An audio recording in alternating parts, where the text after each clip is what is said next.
Ladies and gentlemen, good day and welcome to the Home First Finance Company India Limited Q2 FY26 earnings conference call. As a reminder, all participant lines will be in the listen-only mode, and there will be an opportunity for you to ask questions after the presentation concludes. Should you need assistance during the conference call, please signal an operator by pressing star, then 0 on your touchtone phone. Please note that this conference is being recorded.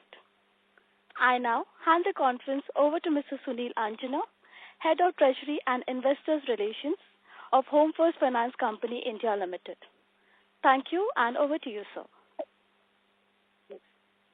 Thank you, Sapnali. Good evening, ladies and gentlemen. Welcome to Home First Finance Company's earnings conference call to discuss the financial results for the quarter ended September 30th, 2025.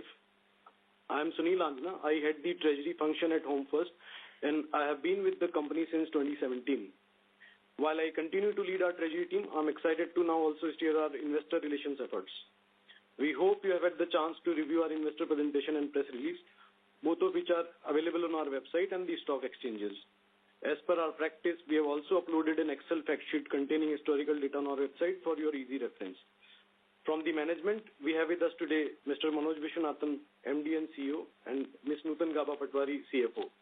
With that, I now invite Mr. Viswanathan to share his insights on overall performance. Over to you, sir.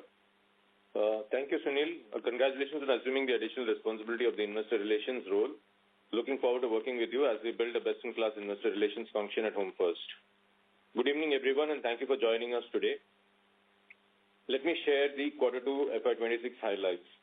The AUM growth remains strong, growing at 26.3% year-on-year and 5.2% quarter-on-quarter to reach rupees 14,178 crores. We continue to broaden our distribution footprint, strategically adding to our presence in existing markets. In the last 3 years, we have expanded our distribution from 249 to 366 touch points, up 47%. Branch count has also increased from 101 branches to 163 branches, up 61%.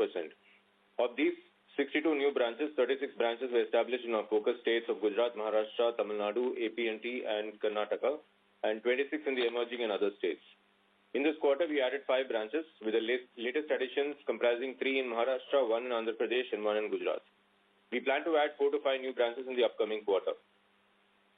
Disbursements for the quarter stood at rupees 1,289 crores, up 9.6% year-on-year and 3.7% quarter-on-quarter. Overall disbursement momentum has remained healthy despite subdued macroeconomic environment stemming from prolonged monsoon and tariff uncertainty. Our origination yield continues to be healthy at 13.3%, despite an 83% share of individual housing loans. This is a significant growth lever at our disposal in a reducing interest rate environment. Asset quality metrics remain healthy and range-bound. We continue to focus on early buckets and resolutions. 1+ DPD is at 5.5%, 30+ DPD is at 3.7%, and gross stage 3 is at 1.9%.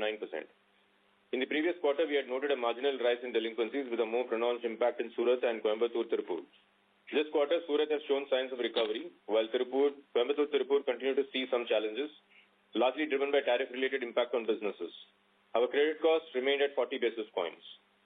Technology forms the backbone of our company, complemented by a focus on developing in-house solutions that drive innovations and operational efficiency. We recently adopted an in-house developed treasury management system designed to strengthen liquidity risk management, streamline manual operations, and enhance regulatory compliance. It also supports advanced cash flow forecasting and scenario analysis, enabling more effective funding strategies, optimized returns, and reduced idle cash. Digital adoption continues to be strong and a key area of our focus as we grow. 83% of our approvals in Q2 were facilitated via the account aggregator framework. More than 80% of our loans are digitally fulfilled through e-agreements and e-NACH mandates. 96% of our customers are registered on the mobile app, with 87% of the service requests now raised digitally. During Q2, we got 50 additional green homes certified, taking the total to 240. I'm pleased to share that Morningstar Sustainalytics reaffirmed our low ESG risk category with an improved score of 13.6 versus 16.2 last year. This reflects our commitment towards sustainability and good governance.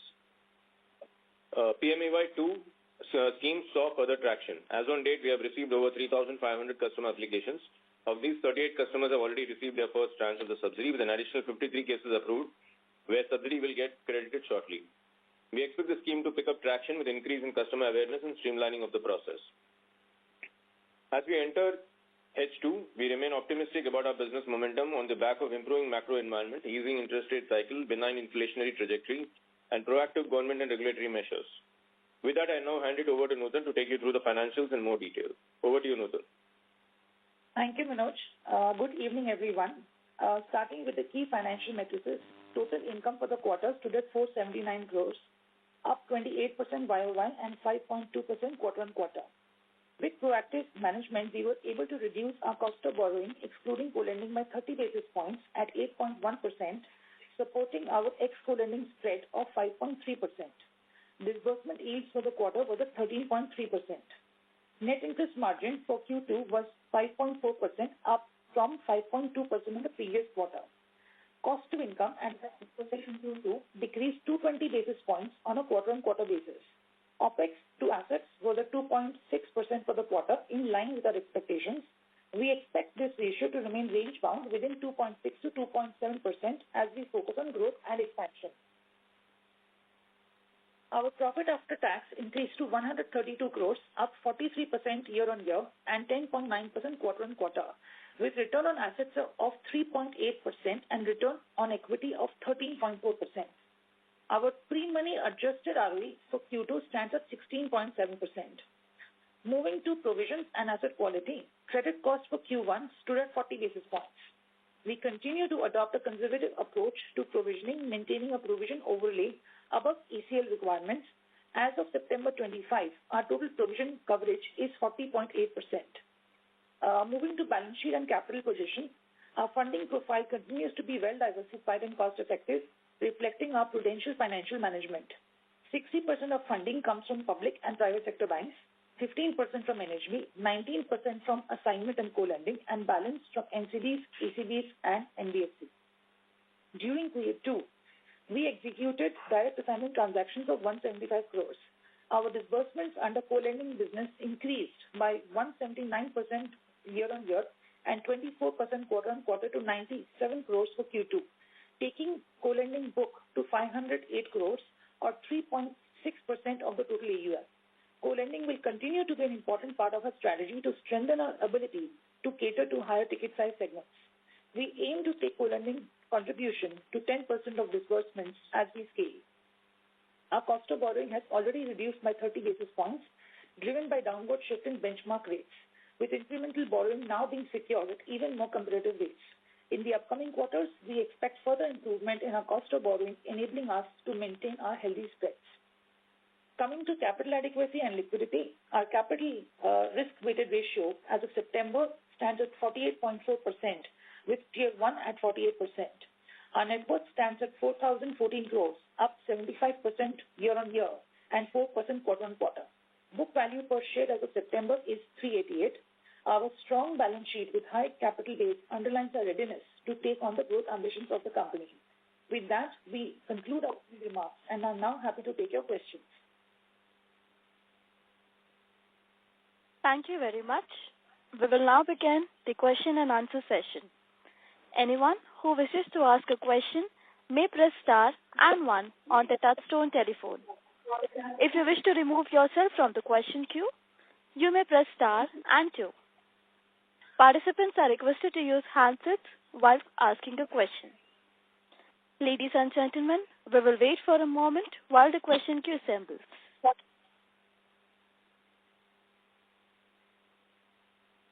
The first question is from the line of Renish from ICICI. Please go ahead. Hi. Congrats on good set of numbers. Just two things. One on this bounce rate data, so which is now surpassing 17%, highest since COVID. And I'm just wondering, despite, generally second half being better, bounce rate increasing in October, implying some weakness at ground level. So just wanted to understand what is happening on the asset quality front and factoring the October trend, what is your outlook on the credit cost? So on the bounce, yes, it was slightly higher than expected, but then our recovery during the month did not reflect that. We had good recoveries during the month. So our first bucket recovery, which is generally kind of a barometer which we use, was actually pretty good. It was better than what we had seen in the last couple of months. So maybe just more of a seasonal uptick. And I think there was some confusion in terms of the dates also because I think the date of presentation was kind of extended by 1 day in October, if I'm not mistaken. Because 4th was a Saturday. So I think we ended up presenting on 6th or something like that. So there was some confusion on the presentation date. So as a result of it, there was a slight uptick. I mean, keeping aside the operational thing, there is no, weakness at ground level is what you are trying to highlight, right, sir? Yeah. So, Hello? So in terms of recovery, there was the recovery was normal or even better than normal. So we think that it was just a seasonal uptick. Got it. And any color on this, let's say, incremental higher flows in October? I mean, roughly your 16.3 bounce rate, increased to 17.4. So that 1% increase month-on-month basis, works out to be 150 odd crore. So, so this 150 odd crore is coming from which geography? I mean, is there any specifics would you like to share, or this is general uptick?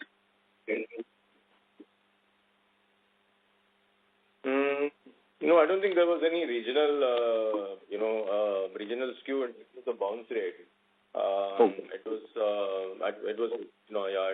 was sporadic here and there. So there was no such seasonal, regional skew of the bounce rate. Recovery, as I mentioned, in some of the markets, the recovery was good. Like Gujarat generally in this Diwali month, the recovery sometimes suffers, but this time the recovery was good. But in some of the other tariff impacted markets, it was a little slow. Got it. So are we confident of maintaining 30 to 40 basis point of credit cost for the full year? Yeah, we should be in that 40 basis points ballpark. I think next 2 quarters, it will be, we'll have to do some hard work in terms of pulling back the collection numbers. So whatever uptick we saw in the first quarter, some of that is flowing into higher buckets. So we'll have to work hard on trying to pull that back. But I think we should be able to do that by March. Got it. And so second is on the disbursement, right? So last quarter, we did highlight that we were short of few crores because of seasonality and sort of lower disbursement in April. And July has already seen improvement. And hence you are expecting better disbursement in Q2, but it's sort of remains slightly lower than the expected level. So would you like to share any color on the disbursement part? So disbursement growth, so last quarter, if you see the year-on-year growth was around 7%, and we had a discussion on disbursal. So this quarter, the number is improved. We are close to 10% year-on-year on the disbursal. Still slightly lower than what we expected, but given the conditions in the market, we are happy with that number. We have also done a lot of internal, reconfiguration, etc., in terms of some of the segments and so on. So given all those changes that we have made, we are, happy with this number. And I think with some tailwinds coming in the second half, we should come better than the numbers that we have come in quarter 2. So, just to follow up on that, so you mean rejection rate has gone up in Q2? Sorry, Ranesh, can you repeat that? I'm saying the rejection rate in that case would have gone up, right? Yes. Correct. So in certain segments we have, rejection rate has gone up, or in some cases we have kind of conveyed to the market that these are certain segments that we will not be onboarding in the future. So yeah, both aspects. Okay. Good enough, sir. Thank you and best of luck. Thank you. The next question is from Abhijit Tibrewal from Motilal Oswal. Please go ahead. Yeah, good evening. Thank you for taking my question. Am I audible? Yeah. Hi, Abhijit. Yes. Yeah, hi, Manoj. So just trying to understand, I mean, if I look at this quarter, right, you will also acknowledge disbursements were a touch lower than maybe what we would have targeted at the beginning of the quarter. The BT outs are inching up. Likewise, when we look at the asset quality, the stage 2, stage 3 has inched up. The respective provision covers have come down. So is this something that you're seeing industry-wide, or do you think this is to do with the customer segment and the geography, which is more, I would say, urban metros, peripheries of metros? So are you seeing something which is more pronounced, like you said, Manoj, maybe Surat you mentioned, Coimbatore you mentioned, Tirupur you mentioned. I remember in your opening remark you also shared that Surat has seen some improvements, but Coimbatore and Tirupur kind of continue to exhibit some weakness, like you shared on the back of tariff uncertainty. So just trying to understand, I mean, is it something specific to us, the customer segments, the way we are positioned geographically, or is it something that you're seeing across the industry today? So I would say that it is obviously not specific to us. It is, I would say, more industry-wide phenomenon. Across last year, if you see, we had the entire commentary on MFI and, MSME segment, etc., going through a tough phase. And we always maintained that the impact on us is going to be much lesser.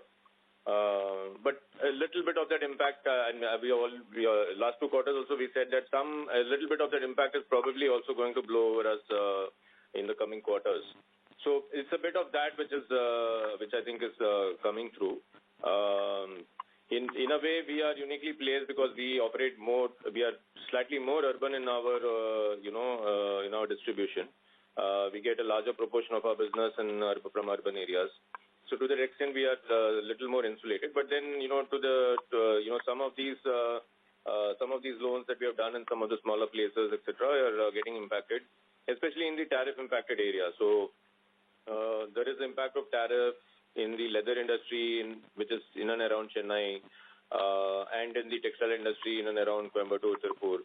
So those markets are getting impacted.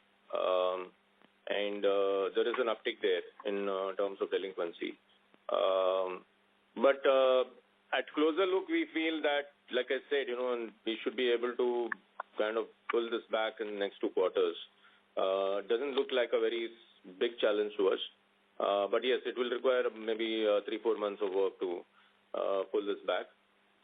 It is a reflection of the whole challenge the industry is facing. If you see, many of the other companies have also reported, varying degrees of uptake in delinquencies. So it's more of a reflection of that. But we don't see it as a very big challenge. We should be able to pull this back. Got it, Manoj. And just follow up on that bit that you explained before I ask you my last question. So fair to conclude that, I mean, whatever asset quality weakness that we've seen during this quarter was concentrated in that leather industry around Chennai and a little bit of maybe textile industry around Tirupur, maybe Salem, Erode. So, I mean, largely restricted here. All that I'm trying to understand is this more local in nature, or, I mean, is it some spillovers that we are seeing? Like you mentioned, last year we saw MFI spilling into micro-LAP. So all of us are naturally worried that are there some spillovers that we are seeing from micro-LAP into little bit of affordable housing now? Yeah, so some spillover is there, Abhijit, but if it was only the spillover, probably it would have been less, there would have been a lesser impact. But I think the spillover got kind of amplified by the tariff issue as well. So in some places, and even in Surat, there is a bit of uncertainty. We are having to work a little harder to get the same recoveries which would have probably come easily, etc. So everywhere, I mean, see, there was already a kind of overhang of the MFI and the MSME segment, and the credit squeeze that was going on, which we were able to manage. But then there was also, that kind of got accentuated by this whole tariff uncertainty. And so in some places, the impact became even larger. It got amplified. So that is really what it is. And also some of it is also spilling over to the disbursement side, because when you see a clear impact in certain segments, then you obviously don't want to, underwrite those segments. While, obviously what we underwrite today is going to probably show up after 2 years. But then when you're seeing a certain segment getting impacted, you obviously want to kind of, put some stops and, put some, restrictions on those segments. So that is also what is impacting the disbursement to some extent. Got it, Manoj. So just to conclude that, on the disbursement side, some lower numbers in disbursements that we've seen is also a conscious choice, like you mentioned, right? That you're making today, given that, maybe there are some slippages that we are seeing in some pockets. So maybe we are ourselves choosing to go a little slow, right? In some of these markets. Correct. So see, when, because this delinquency is showing up, we are also able to figure out that, there are certain segments which are getting impacted. So those segments we obviously, put in certain restrictions. So it is a proactive, you can say bit of proactive caution that we are applying. Got it. Thank you, Manoj. And just one last question for Nitin. I think very good improvement that we've seen in cost of borrowings in the quarter. Your incremental cost of borrowings continue to trend kind of lower than your portfolio cost of borrowings. How should we look at spreads and margins evolving in the second half? So the cost of borrowing will come down. We are aiming to get it under 8%, let's say by March. And we also want to actively look at pricing, both on origination as well as on the back book. We cannot have a specific, we do not have a specific decision on the back book as of now. However, the spread we should be able to, maintain in the 5 to 5.25 that we've always guided. As far as NIMs are concerned, they will marginally expand from here with now, large part of the cash consumption done post the QIP and leverage also picking up. So NIMs will expand faster than spreads. Got it. Also, because you're not taking any PLR cuts yet, right? Any plans of taking it in maybe December after the policy rate cut, or at least we are confident that maybe we'll take it only in the fourth quarter, the PLR rate cut, if any? So, Abhijit, there is a lot of discussion internally. Frankly, this is a price-sensitive matter, so we cannot comment about it on a call. But yes, the policy rate will definitely be an input into the discussions. Got it. This is useful. Thank you so much, Nitin. Thank you, Manoj. All the very best to you and your team. Thank you. Thank you. Thank you. The next question comes from the line of Kushan Parekh from Morgan Stanley. Please go ahead. Hi. Thanks for taking my questions. Two questions, both for Nutan. So just looking at the reported borrowing costs, which have gone from 8.4% in 1Q to 8.1% in 2Q. When I compare that to basically my calculations, we have the quarterly averages. We don't see a similar drop in the borrowing cost. So just reverse calculating that, when I take the interest expense for the quarter and the reported borrowing cost for the quarter and compute out the average borrowings during the quarter, what I'm seeing is that on a quarter-on-quarter basis, there is about 5% QOQ increase in the average borrowings versus the period end number increasing by only about 2.7% QOQ. Actually, this was even in the previous quarter in 1Q, there was about a 5% increase in the computed average borrowings versus the period end borrowing decline of 1.6. So, trying to understand the missing piece over here. Why the average borrowings are growing at a faster pace than the period end borrowing, and also, if you could give us some directional sense around this, please. Should I ask my second question as well, or? you would like to answer this. Yeah, please go ahead. Okay, so my second question is around the asset quality and the provision coverage. So over the last few quarters, we've seen provision coverage coming down both across the different stages, whether it's stage 3, stage 2, or even stage 1 provisioning. I understand that this is more computational and driven by the ECL model and the experience that we have for the data that we are using for the ECL model. But directionally, if you could give us some guidance as to where do you see these coverage numbers settling at, and does this go back up going forward given the current environment that we are seeing in terms of asset quality? Yeah, those are my two questions. Thanks, Kushan. So let's start with the first one. I think there is a reconciliation that you're trying to do between the reported cost of borrowing and what's coming through the P&L. Now, what is coming in the P&L is actually the daily charge that gets debited, let's say, to the company based on the outstanding of that particular day. So it's the actual that we have paid. What comes on the reported borrowing is a weighted average of all the lines we have through the quarter. So the comparison like for like is not identical. The benefit in the P&L will, of course, come with a slight lag. Specific numbers, I will call you separately and, go through the reconciliation and sort that out. I don't see there should be any material issues there. It's just a reconciliation. Could be as simple as a 2-point average to a daily average. So that's my initial thought.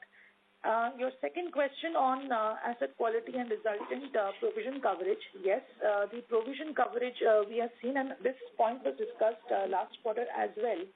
So there are two aspects that I wanted to call out. One, we are watchful on asset quality and collection efficiency at a unique customer level is still around 97%. If we are seeing that the collection efficiency is materially dropping, and if there is a concern on large impact coming in the near future, then we should be changing our ECL or overlays in between quarters. Otherwise, the ECL true-up typically will be done in March. Secondly, we also already have a decent amount of overlay. Now, as you can imagine, if the overall NPA has increased and we have not added additional overlay, the percentage is looking lower. So 50% has come down to 21% for stage 3, not a material change. Again, the number that we have always kind of tried to link this conversation to is the 80 basis points of ECL provision on the total book. So we are still at 80 for last many quarters. Therefore, we did not feel the need for any significant change on this. But, come March, if we are seeing that our LGDs are throwing up a totally different number, or, if the underlying performance on collection efficiency is looking much weaker, I mean, like what Manoj said, this looks under control. But we will also go to the financial true-up at that point of time. Does that address both your questions? That's understood. And for the reconciliation, we can follow up. Thank you. I will, we will. Yes.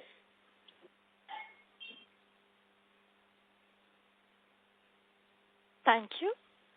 Ladies and gentlemen, in order to ensure that the management will be able to address all the questions from the participants in the conference call, we request you to kindly limit your questions to per participant. Should you have a follow-up question, please rejoin the queue again. The next question comes from the line of Nitesh Jain from Investec. Please go ahead. Thanks for the opportunity. First question is on disbursement. So how are the trends in terms of market share in your state-wise market share in the segment where you operate, which is 5 lakh to 25 lakh? Because disbursement-wise, we are seeing a bit of moderation for last 3 quarters. But in terms of market share, any trend you want to call out across states where we operate? Yeah, market share has, if you see a 3-year period, market share has moved up from 1.5% to about 2.2%. This is across all the markets that we are operating in. Of course, in some of the specific markets, our market share is touching it's somewhere between 4 to 5% in some of the markets where we have operated for a longer period. So if you take Indore or the Surat or Ahmedabad and Nagpur and places like that, our market share is closer to 5%. Otherwise, on an all-India basis, across all markets where we operate, it is 2.2%. It's increased from 1.5 to 2.2%.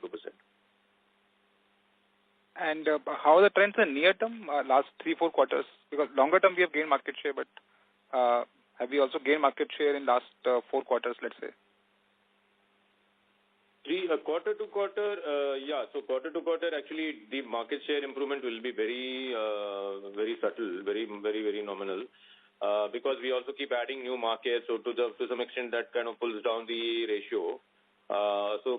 We generally see, because if you see, it's a 70 basis points increase over a 3-year period. So quarter to quarter, it will be literally in basis points. Sure. And second question is on the operating expenses. Your OPEX to AUM ratio has been gradually coming down. How should we see the trend going forward? And any medium-term guidance on the OPEX to AUM ratio? So OPEX to AUM, we have been running, fairly, our numbers are fairly low compared to the average industry numbers. So we are not really trying to optimize it from here. Of course, on a longer-term basis or even on a medium-term basis, it will keep going down, as the AUM scales up. But we are not trying to optimize it at this point. Our focus is more on, ensuring growth. So, Nitesh, there I'll just like to add, as and when, our disbursements start to move upwards, the productivity will start to show, and operating cost itself will improve. I think, therefore, the focus is to understand the market, look at, where we want to proactively manage credit quality, and then do the right quality of disbursements. That's, I think, how we would like to put it at the moment. The next 2 quarters we'll be around making sure we do right disbursements. Sure. And last question is that in terms of branch expansion, we have not been adding branches in UP and Uttarakhand, which I think we thought that it's a growth market for us. And I think in Rajasthan also, the branch count has been broadly flat in last 4 quarters. So these 2 geographies, any change in strategy in these 2 geographies? UP, as we called out the change in strategy, after our initial foray into UP, we have kind of taken a pause. We would like to kind of understand the market better before we kind of expand more aggressively there. So that's the reason you're not seeing any new branches coming up there. Plus, UP is also fairly, the market is largely in 4 or 5 cities. The larger market is in 4 or 5 cities. After that, it becomes very small. So we would rather first consolidate in those 4 or 5 cities before we kind of go more deeper. In Rajasthan, again, we are present in all the key markets.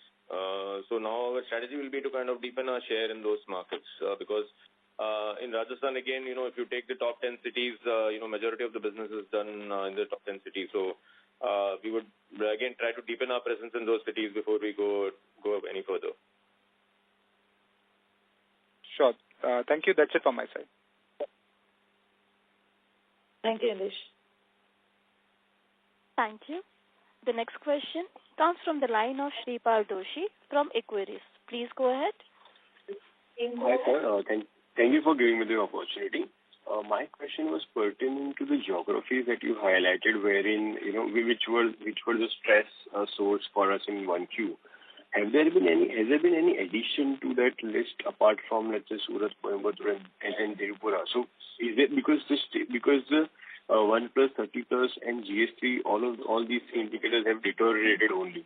So was there any further addition there? And secondly, which are, apart from the leather and the textile industry, any other industry that you see where the stress is building up? Because the tariff-related impact still persists. So which are the industries where you see there could be further deterioration and which could get added to the list that you have highlighted, which is textile and leather industry? So the concentrated delinquency impact is only in these markets because there is a large population in these markets which are dependent on that particular sector.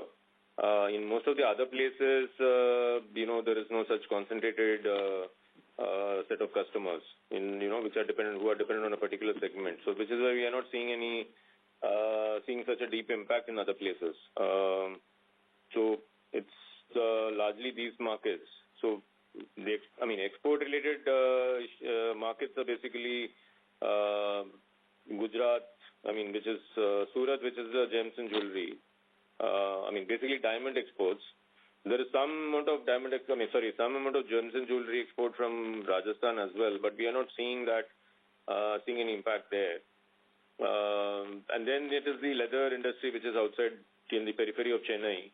Then there is textile, and then there is shrimps. Shrimps is basically southern part of Tamil Nadu and some coastal areas in Andhra. Our exposure in those markets is also lesser, so which is why we are not seeing much impact on those. So which is why the key impact is in Tamil Nadu in that belt, Coimbatore, Tirupur belt, and outside of Chennai. And Surat is something that we flagged off, although we have still not seen the impact there. If this tariff prolongs for a longer period, then yes, there could be some impact on Surat. As of now, the impact has not come through. Got it, sir. So in that case, for the full year, we had guided for a 56 to 5,800 crore disbursement. Because of this, now we would have, on a conservative basis, I think, with prudency playing out, we are slowing down our disbursements as well. So where do you see the disbursement for the full year stabilizing, and also the impact on credit cost? Like, would we still continue to maintain the 30 to 40 basis point, or do we see some breach there for the full year? On credit cost, we are still looking at 40 basis points for the full year. And as far as disbursal is concerned, I think we are still recalibrating, and we would not like to give a specific number at this point of time. We would like to see how this quarter goes. If, as a lot of some of the GST impact and other changes and overall second half tailwinds come, then we'll probably have different disbursal figure. But broadly, we are guiding to that 25% plus AUM growth. So this quarter it was 26%. So broadly, we are guiding to a 25% plus AUM growth for the year. Got it, sir. So I just have one last question, which is pertaining to your commentary that since we are present in urban markets, we are relatively better positioned. So in rural, let's say in tier 3, 4, 5 geographies, you see the stress moderating, or is it still at an elevated levels?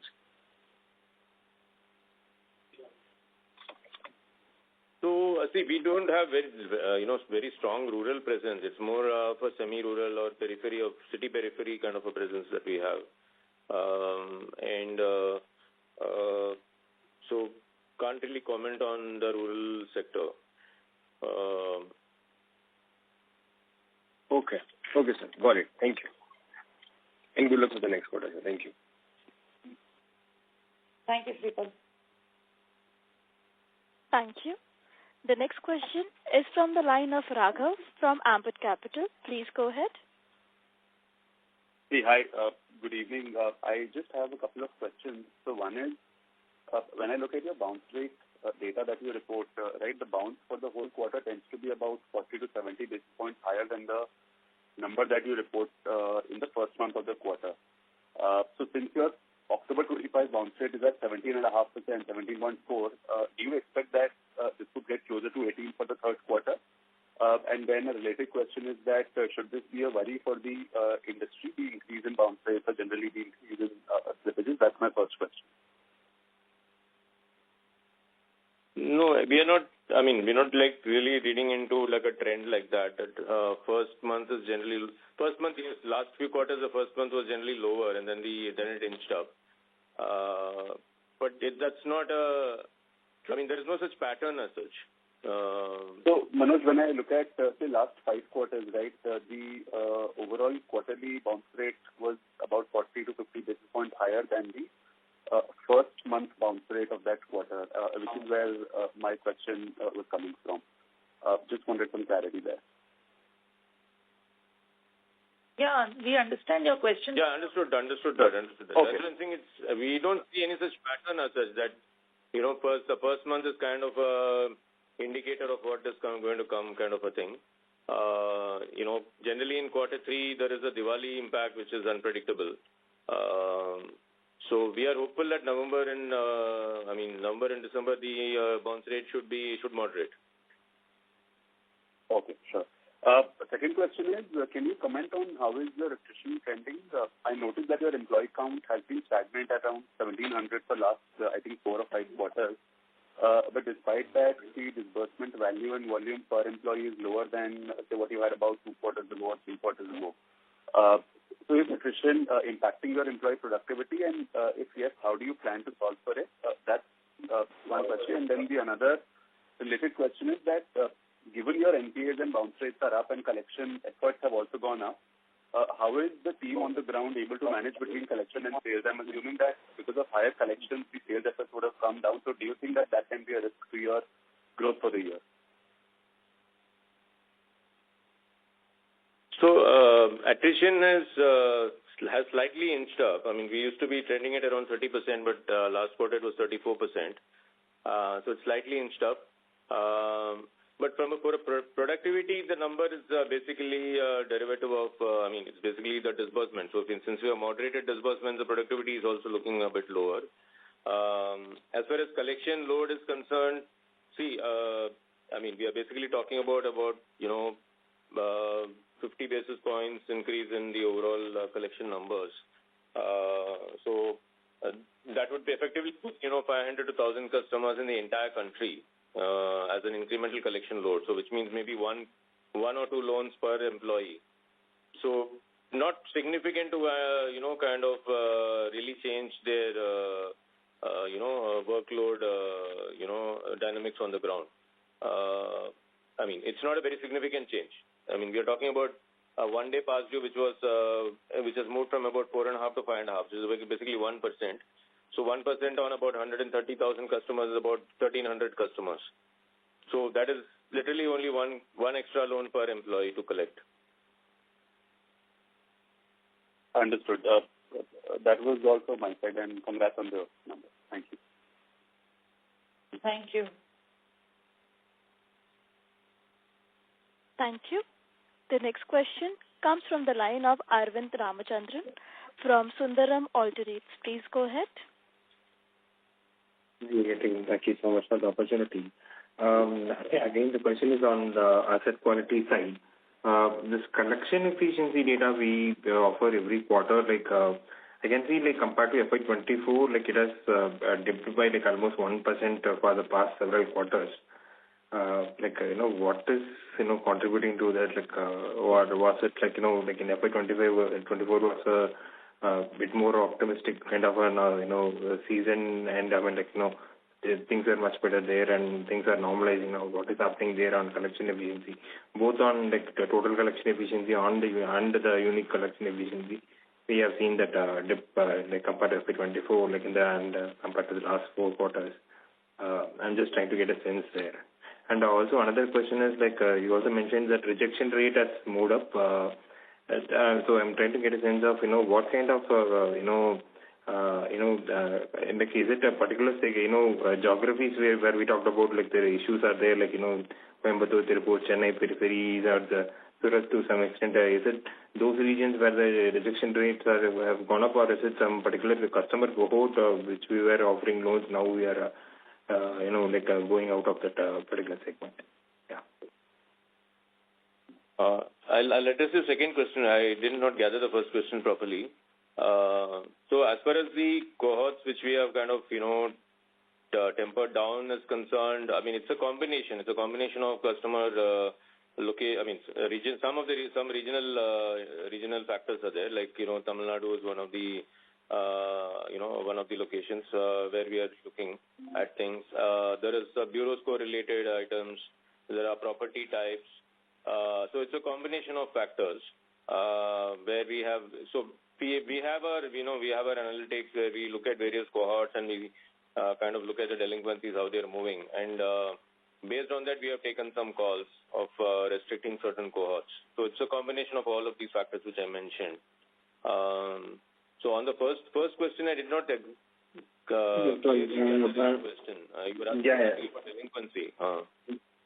So the collection efficiency, what we have seen during FY24 and all, it was close to 99. Now it has come down to 98 or even slightly below that. I'm just trying to get a sense what is happening there. Why is the collection efficiency suddenly dropping very slowly but marginally where it is falling. That's why I understand that. So that is, so basically the collection efficiency dropping is reflecting in the delinquency numbers. So you see last October or last September for comparison, 98.5 was the collection efficiency, whereas this September it was 97.9. So it's dropped by about 50 basis points, 50 to 60 basis points. So that is really reflecting in the, 1 day past due, effectively, so it's gone up by 40, 50 basis points. So, which is what we are saying, that it's an impact of the overall industry, some of the, impact of this MFI sector, plus, tariff impact, etc. So, all of these factors kind of working at the same time has resulted in that 50-60 basis points movement in impact on collection efficiency and corresponding impact on the delinquencies. Thank you. Thank you so much. Thank you. The next question is from the line of Shweta from Elara Capital. Please go ahead. Thank you, sir, for the opportunity. So I have 3 questions. So one of our peers invariably highlighted challenges in lower ticket segments, and we have almost 20% plus kind of exposure in less than 1 million ticket size. So any pronounced challenges here in this particular customer cohort, and any re-strategizing in terms of shift in ticket sizes or where the growth particularly would lie going forward? That's my first question.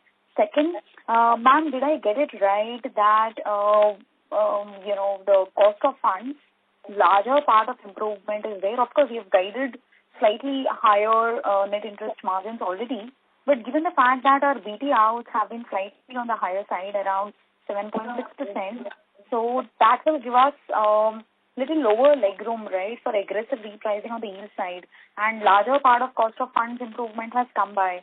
So how in this context, how will you see the incremental growth versus NIM kind of scenario shaping up? And lastly, so you did highlight about OPEX to assets remaining almost steady going forward.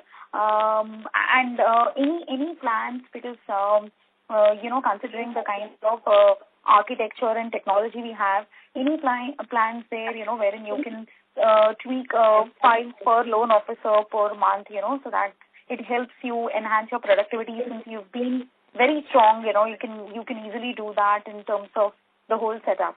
Yeah, thanks. Those were my 3 questions. Yeah, so first question, to just clarify, I think the question was whether lower ticket is causing challenges in collections, etc.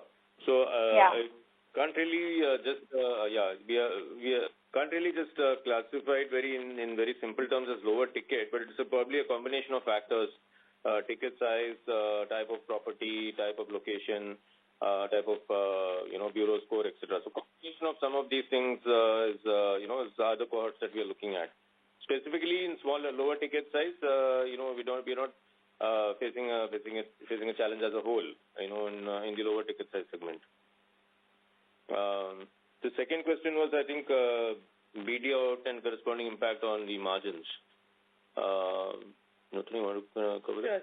So the BT out portion is a small portion, Shweta, but the cost of borrowing benefit as well as the benefit of reduced cash will give us enough headroom to expand NIMs. So what we are saying is that while we will maintain spreads, which will be an outcome of improvement in cost of borrowing, better pricing to customers, which includes the BT out impact, the benefit coming from better managed cash and leverage will allow us to expand net interest margin in the quarters coming ahead. Your third question was on operating cost to assets being steady and productivity drivers. Yes, we are working on them, and that's what Manoj commented about, a more medium-term outlook. Manoj, if you want to detail that out. Yeah, so we are working on some of those things, but again, these will take time to kind of show impact. But yes, in the medium term, we are that is one of the things that we are working towards, which is reducing the cost of doing business. So OPEX to assets, over time, you should see the impact of some of these tech and AI interventions flowing through. Thank you, sir, and all the best. Thank you, Shweta. Thank you. The next question comes from the line of Anusha Raheja from Dalal & Broacha. Please go ahead. Yeah, thanks for taking my question. So my question pertains to on the asset quality side. So you said that Coimbatore, Tirupur and Surat are witnessing relatively higher delinquencies.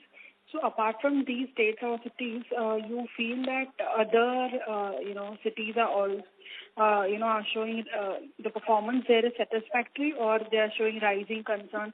Any of the states wherein you feel currently, wherein delinquency might rise? So there are no state-specific such issues other than what I mentioned in Tamil Nadu. In other states, we don't have any state-specific issues. Maybe certain geographies within the state, certain branches within the state, which is always kind of part of business as usual delinquencies. Okay. So looking at the current, at the current juncture, you feel that NPAs, can go off the mark, sizably, or a small rise is. There can be, marginal small rise at the way that we are seeing currently, or, no concern of, going off the mark, by a very high margin. So, as I mentioned, I think it will take us a couple of quarters to bring this back to an earlier situation. Generally, in quarter 4, anyway, there is an improvement, a drastic improvement. But, it will probably take a few months to, pull this back to earlier levels. Okay. Also, during the quarter, we had seen that, higher growth has been seen in the higher ticket size loans, like 15 to 20, 20 to 25 lakhs ticket size segment. So any change in the strategy, or is just because, NPAs have come in, so there is change in strategy to grow higher in the, high ticket size segment? No, not a change in strategy, but it's just more of a, movement or migration linked to the overall change in the market situation. So, at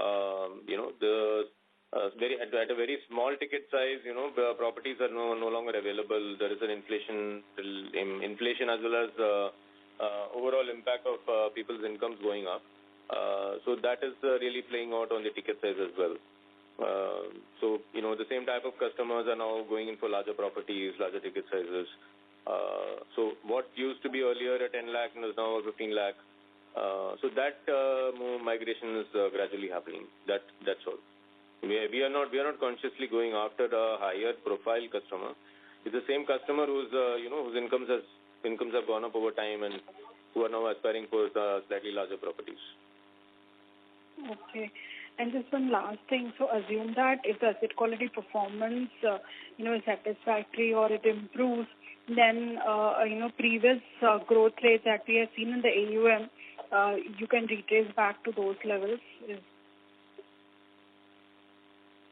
So AUM growth, in any case, we have, broadly in the ballpark. I mean, we were at, 20, we are guiding to a 25% plus only. So we used to say or deliver 30%, around 30%, but Broadly, 25% plus is something that we are confident of. No, assume that if the asset quality performance is better than your expectation, we can go back to 30% plus sort of growth. So probably we should be able to give a more convincing commentary maybe after this quarter or after 2 quarters. Sure, sir. Thanks.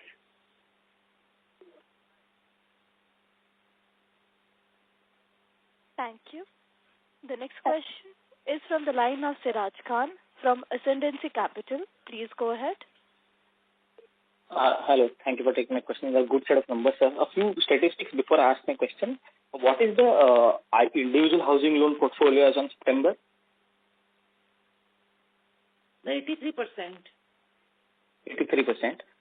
What is the active connector count and the number of files sanctioned by them in H1 and the BT in rate?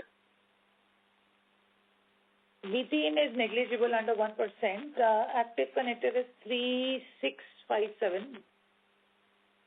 57. And the number of files in H1 that we have done through the connectors?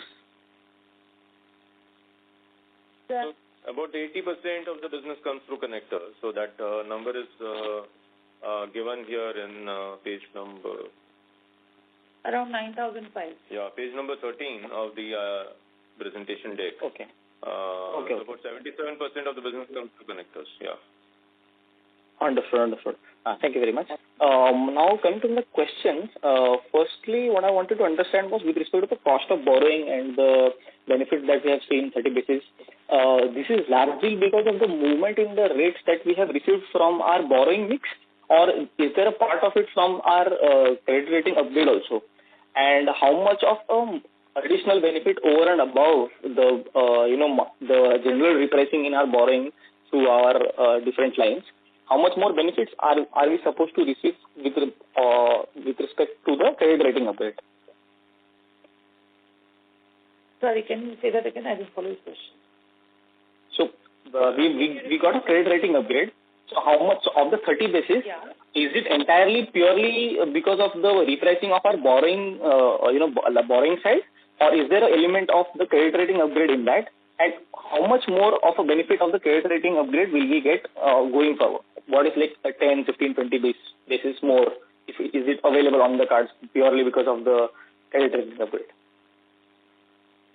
Yeah. So the only way to estimate that is prior to the repo rate cut, there was a difference between us and the next rating category of about 10 to 20 basis points. So one can assume that is the benefit that we will get, and that benefit will come to us over time. That will not come to us immediately. So one can assume that the 30 basis points benefit that we have is probably 20 basis points from rate cut and 10 basis points from credit rating upgrades. There is no better way to estimate this. Okay, so I think we are optimally, so with respect to the borrowing cost, we are optimally placed. I mean, we don't see much of a downward pressure on the borrowing piece. No, we do, which is what I mentioned in the first few questions, that we do expect this to come under 8% by March. Under 8% by March. Okay, great. And with respect to the asset quality, again, a lot of questions have come. But what I wanted to understand was with 1+ DPD also, continuously every quarter for the last 3 quarters it has gone up, and we are above 5%. So how do you see that trending? On a longer term basis, do we see it coming back to say closer to 4, or it will stay steady around the 5% mark in say 1 year period time or 18 months? How long do you think this whole tariff and all of the things will take to come back to normalcy? I think longer term where that number will trend is something that we'll have to probably relook at maybe after 1 or 2 quarters. Because when some of these things happen, it takes some time for these things to pull back. Broadly, I would say, if you were to ask me for a very long-term trend, I would say it should remain in that 5% ballpark number. 1+ DPD and 30+? plus between 3 to 3.5 in that range it should be on a long-term basis. And just a quick couple of points. The assignment volume that we are doing around the 170, 180 crores, and approximately, as per the fact sheet that I can see, is about 12 point something close to 13% of our total gross loan book. So will this remain steady state, or do you see this increasing as we go ahead? And finally, with respect to the branch additions, what is like the quarterly branch addition that we look at for, say, 2-3 quarters down the line, and any specific states that we are targeting? So assignment, yes, this will remain steady in this broad 150 to 200 crores range per quarter. This is what we had mentioned earlier also. Branch count, again, around that 5 to 7 branches per quarter is what we've been, maintaining as a guidance. So branch expansion will be in will be kind of equally split between our focus and emerging states. So emerging states between MP and Rajasthan, we should have most of the expansion. And focus states, which were the 6 states which we were present earlier, Gujarat, Maharashtra, Andhra, Telangana, and Tamil Nadu, and Karnataka to some extent. Got it. Thank you very much. Thank you. The next question comes from the line of Aditya Pal from MSA Capital Partners. Please go ahead. Hi, am I audible? Yes, hello. Please proceed. Yeah, thank you so much for the opportunity. Congratulations on the great set of operational performance. Just wanted to quickly understand when I look at your focus states and emerging states, the growth rate YOY sequentially have been decreasing, and for focus states we've come to closer to 22% of growth rate. How should we? And you already highlighted the case of Tamil Nadu and Gujarat growth rate peaking out, and Tamil Nadu facing an internal issue which you will solve maybe in the next couple of quarters. How should we read into it, maybe say over an 18 to 24 months timeline? So see, it's not that there is some pattern like that. I mean, if you see, for example, if you were to, let's say, go back 4 quarters, you would have seen that in Maharashtra the growth had tapered off to 10% and 14%, but now it's again come back to 30% plus. So, and if you rewound maybe to 4 to 6 quarters, Tamil Nadu was growing very fast, but then kind of it tapered a little bit. So to some extent it depends upon leadership in the state, our ability to kind of some of the tactical things that happen in the state at that point of time. Somebody has offered a scheme in the market, so as a result of which we lose a bit of market share, so our growth comes down there. So these are business ups and downs which happen on a tactical basis. So Gujarat today is around 20%, 22%, but there is nothing stopping us from probably reaching 30% in Gujarat maybe in a few quarters, because our share is still 3-4% in Gujarat. So there is still 96 customers who are taking loans from somewhere else, and there is a possibility that we can capture that share. So till our share reaches something very, very significant, there is opportunity in every state to grow at 30%. Understood. And when I look at the product-wise growth, that is our individual housing loans, LAP for commercial, and our LAP business. Again, in IHL business, the growth is again tapering off. How should one read it? Is it a base effect? Is it the new normal? Or is it just a momentary pause before we resume back to our 25% or 25% plus growth rate? Yeah, so it's a reflection of the overall numbers, right? So because overall the AUM growth is at 26%, and because of the base effect, the LAP is at a slightly higher rate, and because of that, the housing is showing slightly lower than 25. So it's a reflection of the overall numbers. As the overall numbers pick up, that number also will move up. Understood. Last question from my side. You just wanted to trying to solve for growth. So in any green shoots that you're seeing now that we are one month in this quarter compared to the quarter of second quarter exit? Any green shoots that you're seeing that you want to call out? I actually don't want to call out any green shoots because last quarter also we saw green shoots. So I think. No, but just a qualitative commentary would be helpful. Yeah. So I think this quarter we'll wait for the quarter to let the quarter speak for itself. All right. Because there are so many things which are happening on a tactical basis and which are impacting things on the ground, right? So I would say let's just wait for this quarter to. No, just the question that I'm trying to answer is because your operational performance, your cost measures, everything has been off the charts, has been phenomenal. Just trying to solve for the growth aspect. That is it. Yeah, Aditya, thank you.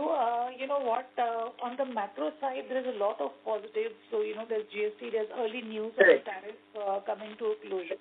But, like Manoj said, we will want to rather have a stellar quarter rather than talk about it much earlier. So allow us, 40 days more probably, and we are good to go. Okay. Thank you so much and wishing you and the team all the very best. Great work. Keep up the great work. Thank you so much. Thank you, Aditya, for giving us so much confidence. Thank you. The next question comes from the line of Subhanshu Mishra from Phillip Capital. Please go ahead. Hi, Nutan and Manoj. I heard your comments on the BT out. Just wanted to understand how big is our team to arrest the attrition. So I'm so sorry, sir, to interrupt in between. Your voice is not audible. Hi, is this better? Yes, sir. Please proceed. Yes. Right. So, just wanted to understand what is the team size to arrest this attrition of BT out, and how many files do we really see on a monthly basis, of which how many files really go out? Because there would be a difference in the fees also. This guy has to pay the fees at the other financier as well, which also would be steep. So, do we explain the entire maths, and what would be the reasons of this BT out? Yeah, so right now we have a 3-member team which is addressing this problem. We are trying different tactics to arrest the BT out. So we have a tiered plan. As you mentioned, there are multiple things which are communicated to the customer. So, our first pitch is to convey that, they will be incurring charges, various kinds of charges at the other end. And hence it's obviously does not work out. Then secondly, we also convey that, we can provide a top up, and then the last part is basically if we can provide some kind of a pricing break or small pricing break to retain the customer. So there is a tiered approach that we adopt with each customer. And some part of it is done at the branches, and then we also have a central team of 3 people who are doing this on a continuous basis. So let us see. It has given us some benefit or impact in the last few quarters. But then the BT out action is also intensified.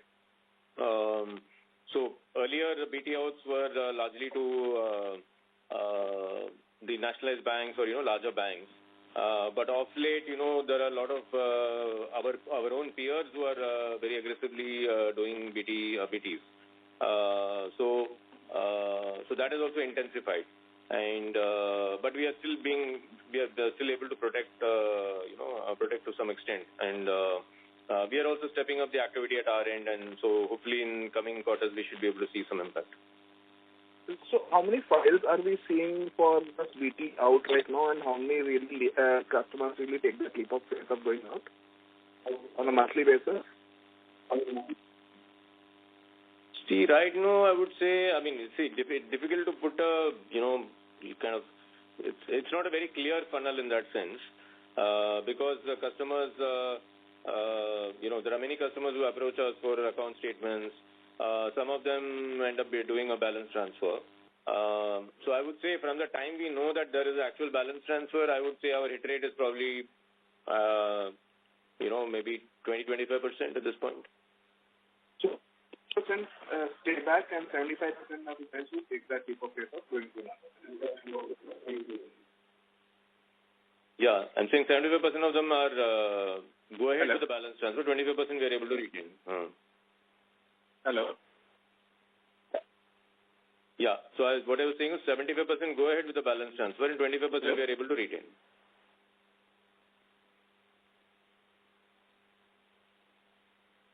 Hello, Mr. Hello? Sudhanshu? Are you on the line? Yeah, I'm on the line. Sorry, it got drifted. So what I was asking is that 25% go out and 25% is what we arrest. Correct. Okay. And this, just one last question. What would be the reason of the 75% people going out? Is just the dip in the interest rate? Is that the only reason? What would be that leap of, what is that big reason for the leap of faith that they're taking? Yeah, so the reduction in interest rate is one of the key factors. Second is also our ability to reach the customer at the right point. Because the customer is already very, very deeply invested in his in the new loan, then they would find it difficult. I mean, even if we are able to convince them, they'll find it kind of difficult to. I mean, we'll find it difficult to retain them. I mean, they would have probably paid the fee over there or made some investment in that transaction. So then they become too invested in that transaction to backtrack. Understood. Look forward to interacting with the agency in quarters. Best of luck. Thank you. Thank you. The next question is from the line of Siraj Khan from Ascendancy Capital. Please go ahead. Yeah, thank you for the follow-up.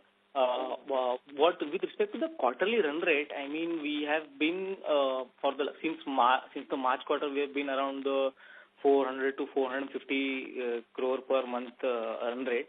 So with H2 being a stronger quarter, can we see like 450 to 500 or maybe higher disbursement rate? Would that be fair to assume? I know you are indirectly asking me what is the number, but as I mentioned, we'll let this quarter pass and then we'll give you a better guidance. Understood. And a quick one on the other income with respect to the fees. The insurance income has seen a good increase. So are we trying to leverage with respect to the fees, commission and other incomes to, boost the NIMs, and how will that NIM trajectory, so NII plus the fee income, specifically the fee, not the other income, but how will the NII plus fee income go in the coming quarters specifically with respect to the fee and commission income? Could you please give some color on that? So, Siraj, the the insurance commission income will likely remain in this 18-20 crore range broadly. We already discussed the NI and the impact on NIMs. So, NIMs are likely to expand as an outcome of, now reduced cash on the balance sheet as well as improvement in leverage. So, we should, start to see that. And this commission line will broadly remain the same ballpark. Okay, so as a percentage of the total income, will it remain in the same steady state rate, or will it increase? I mean, as a percentage basis. Yeah, it will remain. Sorry, I did not get it. It will remain the same. Understood. Thank you very much. That was helpful. Thank you, ladies and gentlemen. As there are no further participants, that was the last question for today. I would now like to hand the conference over to Mr. Manoj Viswanathan for closing comments. Thank you, and over to you, sir. Thank you everyone for participating and engaging in the call. We hope we have been able to answer the questions to your satisfaction. In case you want to reach out for further questions, you can always reach out to Sunil Anjana or write to us at investor.relations@homefirstindia.com. Thank you very much. Thank you. On behalf of Home First Finance Company India Limited, that concludes this conference. Thank you for joining us today, and you may now disconnect. If you found this video helpful, Please like, share and subscribe to Concall India for latest upcoming Concall.